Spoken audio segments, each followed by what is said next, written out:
எதிர்வரும் செப்டம்பர் 30 முதல் மலேசிய மக்களின் நலனுக்காக பூடி மடானி ரான் 95 அதாவது பூடி 95க்கு இலக்கு மானிய முறை செயல்படுத்தப்படும் என பிரதமரும் நிதி அமைச்சருமான டத்தோ ஸ்ரீ அன்வார் இப்ராஹிம் அறிவித்தார். தற்போதைய ரான் 95 பெட்ரோலின் விலை லிட்டருக்கு 2 ரிங்கிட் 5 சென்ட் உடன் ஒப்பிடும்போது மலேசியர்கள் எதிர்வரும் செப்டம்பர் 30 முதல் லிட்டருக்கு 1 ரிங்கிட் 99 சென்னுக்கு வாங்க முடியும்.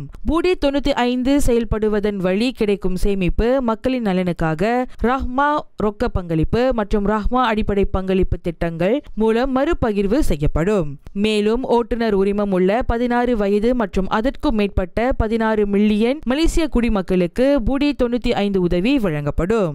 மைகார்ட் சிப் செயல்படுகிறதா என்பதையும் ஓட்டுநர் உரிமம் இன்னும் செல்லுபடியாகும் நிலையில் உள்ளதா என்பதையும் உறுதி செய்யுமாறு மடானி அரசாங்கம் மக்களுக்கு அறிவுறுத்துகிறது.